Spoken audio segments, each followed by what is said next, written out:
C'est une première en Polynésie. Le rhum a son festival. Il aura lieu ce vendredi 14 novembre au lycée hôtelier, organisé par le syndicat des producteurs de rhum pur jus de canne du Fénois. L'événement permettra au public de venir découvrir la filière et les origines de la canne à sucre. Au programme, sur place, 5 distilleries partenaires et des dégustations, mais aussi des masterclass sur plusieurs thématiques. Et je ne vous en dis pas plus puisque le président du syndicat le fera mieux que moi. Marotea Vitrak Yaurana. Yorana. Merci d'être avec nous ce soir. Vous êtes donc le président du syndicat des producteurs de rhum pur jus de canne de Polynésie. C'est donc le premier festival du genre en Polynésie. Avant d'évoquer ce qui attend le public ce vendredi 14 novembre, quel est l'objectif derrière ce festival? Alors l'objectif derrière ce festival, il est bien entendu la promotion des produits fabriqués par nos distilleries, c'est-à-dire le rhum pur jus de canne. Et c'est toute une filière qui s'engage derrière, c'est-à-dire une filière agricole avec la production de canne à sucre, la valorisation de nos belles variétés ancestrales de canne à sucre qui fait la grande particularité de nos produits. Et c'est aussi un festival pour évoquer votre démarche pour obtenir cette indication géographique. On en a parlé il y a quelques mois déjà. Oui, absolument. Alors on en parle depuis quelques mois, on en parle même depuis quelques années, sauf que là, effectivement, ça se précise. Donc, dans le processus. Alors, cette indication géographique, elle est assez avancée dans le processus, puisque ça fait 6 ans qu'on est dessus, donc on a constitué notre syndicat, qui est l'organisme de gestion. On a également fait appel à un certificateur extérieur, qui est l'organisme de contrôle. Et on a un cahier des charges, on a un plan de contrôle. On a déposé ce dossier à la direction de l'agriculture pour étude, il y a déjà quelques mois, puisque c'est la procédure l'exige.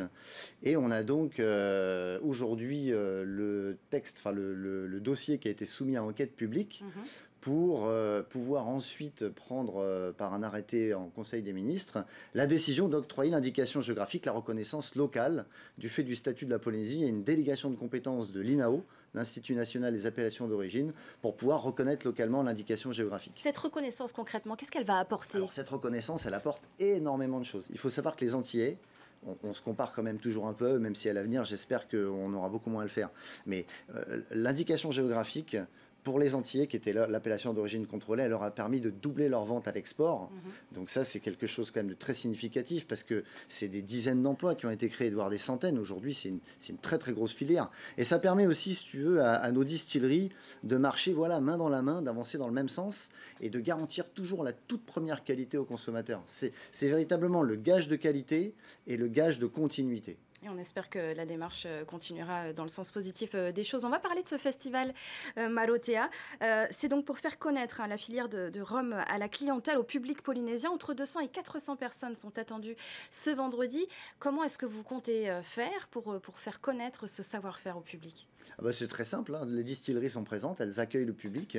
Donc effectivement, il y a un ticket d'entrée qui est à prendre, hein. C'est pas gratuit, mais en tout cas, c'est très peu onéreux vis-à-vis de la qualité et de la quantité qui sera disponible. Alors la quantité en termes de diversité, pas en quantité d'alcool, bien sûr, parce qu'il ne s'agit pas de saouler la population, mais bien évidemment de mettre à dégustation. On parle de quelques centilitres.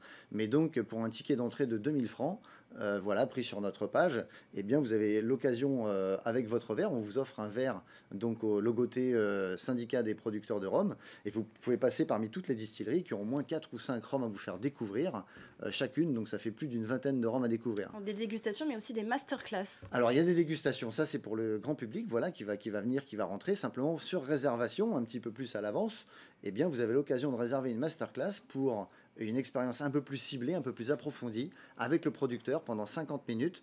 Voilà, on est 5 distilleries, il y aura 5 masterclass entre 11 h et 18 h. Et là, il y aura chaque particularité de chaque maison de rhum de Polynésie qui sera développée par les producteurs. Et ça permettra de connaître aussi l'histoire de la canne à sucre en Polynésie. Marotea, vous êtes connu ici en Polynésie pour être un vrai passionné de la filière. Vous êtes même en train d'écrire une thèse sur le sujet. Qu'est-ce qui vous anime? Comment vous est venue cette passion? Je suis quelqu'un de passionné dans tout ce que je fais. Voilà, c'est mon mode de fonctionnement. J'ai pas choisi. Hein, on a tous notre propre mode de fonctionnement, c'est le mien.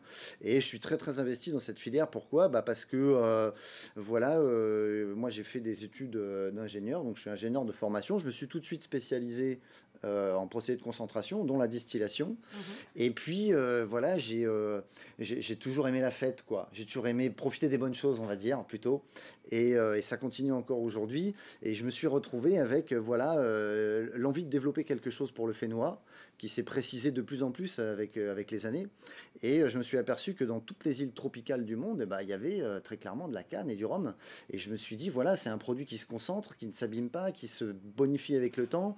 Donc c'est vraiment une valeur ajoutée, valeur ajoutée qui est possible pour la Polynésie. Et aujourd'hui, je t'avouerai que j'arrive aussi dans une période de ma vie où, d'un point de vue un peu plus personnel, la Polynésie m'a beaucoup offert. Je m'estime extrêmement chanceux de vivre tout ce que je vis aujourd'hui, d'être les pionniers avec la bande de copains qu'on est finalement, parce que c'est ça l'histoire, de créer ce truc-là. Et on rêve grand, on veut rendre à la Polynésie ce qu'elle nous offre au quotidien, et on veut qu'il y ait 1000 hectares, on veut qu'il y ait une filière. J'en démords pas des 1000 hectares, ça fait 6 ans que j'en parle, et je vais pas lâcher l'affaire. Si dans 20 ans, il y a ces 1000 hectares, avec 3000 emplois sur l'ensemble de la Polynésie, ce serait l'objectif à terme, absolument. Merci beaucoup, Marotea Vitrac, d'avoir été notre invité ce soir. L'alcool, bien sûr, à consommer avec modération. Et je rappelle donc que le Festival du Rhum aura lieu le 14 novembre de 11h à 18h au lycée hôtelier. Toutes les informations sont à retrouver sur la page Facebook Festival du Rhum de Tahiti. Merci encore à vous.